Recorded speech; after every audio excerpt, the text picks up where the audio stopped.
Hello everyone, this is Aman. Usually आप लोग मुझको देखते हैं कि मैं जो वीडियो बनाता हूँ म्यूजिक से रिलेटेड या फिर कोई भी क्रिएटिव एलिमेंट से रिलेटेड वीडियोस मेरे होते हैं, या फिर I usually post my pictures and all. But ये वीडियो थोड़ा सा हटके है because today was my first common university entrance test exam. 3 महीने से आप सुनते आ रहे हैं कि कॉमन यूनिवर्सिटी एंट्रेंस टेस्ट होगा। सो आज उसका पहला एग्जाम था। 11th को पता चला मुझे कि मेरी डेट 15 को है। मेरा एक पेपर लीगल स्टडीज आज 15 को होना था। इनिशियली मुझे लग रहा था कि I am among the students who are in a disadvantage position, but मैंने थोड़ा सा रिसर्च करा, कॉन्टेम्पलेट करा, एनटीए को समझा। So I realized that there is a policy which is being run by NTA known as normalization. इसमें क्या होता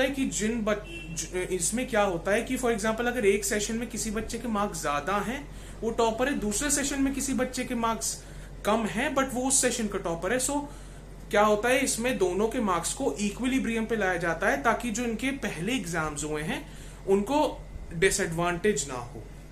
सो जितने भी स्टूडेंट्स हैं मैं सबसे कहूंगा कि प्लीज इसको माइंड में रखें एंड अपने को डिसएडवांटेज पोजीशन में ना फील करें।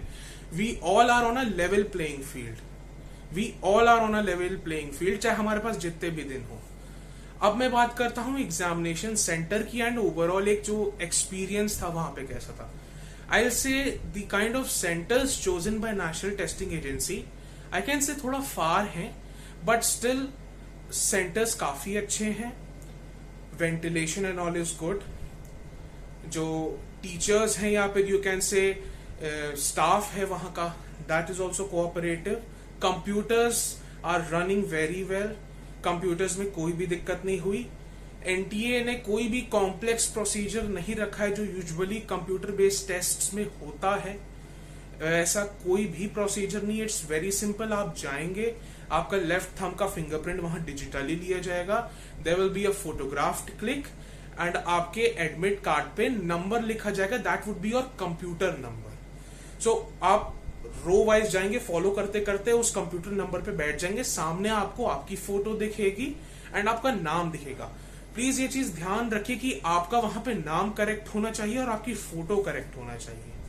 फिर उसके बाद जब आप उस पर प्रोसीड करेंगे, आप पासवर्ड डालेंगे। पासवर्ड आपका जो होगा वो डेट ऑफ बर्थ होगा, जो भी आपकी डेट ऑफ बर्थ है। फिर वहां पे उसके बाद आपको इंस्ट्रक्शन विंडो आएगा।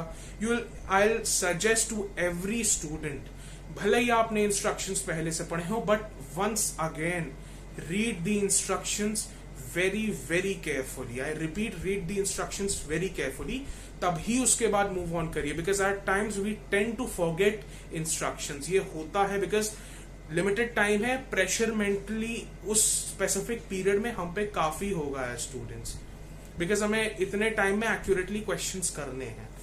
सो आप प्रोसीड करिए, फिर उसके बाद आप अपना टेस्ट देते जाइए।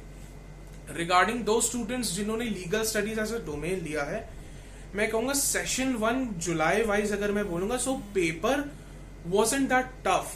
कुछ ट्रिकी क्वेश्चंस थे, 1-2 out of the blue questions थे जो मोस्टली स्टूडेंट्स जिनको लीगल अवेयरनेस है या जो लॉ करना चाहते हैं या फिर लॉ उनको पता है कि भैया क्या क्या एंट्रेंस एग्जामिनेशंस होते हैं, या फिर थोड़ा बहुत सोशल अवेयरनेस है लॉ को लेके, they would be able to tackle such questions. Paper बहुत इजी, ना मैं कहूंगा बहुत इजी था, ना मैं कहूंगा बहुत टफ था। It was a moderate level paper. Questions direct थे। एक प्रिडिक्शन चल रहा था डिफरेंट सोशल मीडिया प्लेटफॉर्म्स पे एक्सपर्ट्स के द्वारा कि क्वेश्चंस जो होंगे वो काफी टेढ़े हो सकते हैं। केस लॉज जो है वो काफी डीप में पूछे जा सकते हैं। कॉन्ट्रैक्ट लॉ में कोई भी हाइपोथेटिकल क्वेश्चंस होते हैं सिचुएशन बेस्ड कॉन्ट्रैक्ट लॉ में, और बाकी जितने आपके क्रिमिनल लॉ के सेक्शंस में वो पूछे जा सकते हैं, बट और वो भी डिफिकल्ट लेवल के पूछे जा सकते हैं। बट ऐसा कुछ भी नहीं था गाइज। मेरा जो पर्सनल एक्सपीरियंस है, मैं आपको फ्रैंकली बताऊंगा, मेरे पास खाली 3 दिन थे लीगल स्टडीज प्रिपरेशन के लिए, because I have been giving entrances continuously and I have been giving a lot of entrances.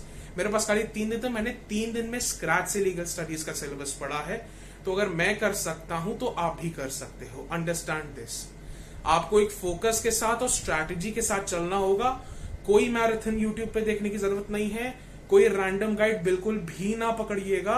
I know legal studies की एनसीईआरटी नहीं आती है, but try to find a book NCERT based, कोई भी आप book ले लीजिए, आपको गूगल पे अपने आप मिल जाएगी, आप डालेंगे आपको दो तीन एनसीईआरटी बेस्ड बुक मिल जाएंगी, उनमें से कोई भी आप एक उठा लीजिए।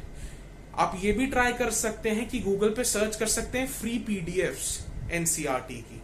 एनसीईआरटी की बाकी पीडीएफ्स तो मिलती है, बट लीगल की जल्दी नहीं मिलती, बट आप free PDFs of legal studies book CBSE class 12 डाल के देखिए, हो सकता है आपको फ्री बुक्स मिल जाए, तो आप उसमें से रीड करके देख सकते हैं कि सिलेबस के अकॉर्डिंग्स में है कंटेंट की नहीं, and then you can go purchase it और यू कैन प्रिंट इट। ये एक अच्छा तरीका रह सकता है। मैंने पर्सनली ये चीज करी है एंड मैंने उसी बेसिस पे अपने बुक्स या फिर गाइड्स जो भी आप कह सकते हैं वो मैंने सिलेक्ट करा था।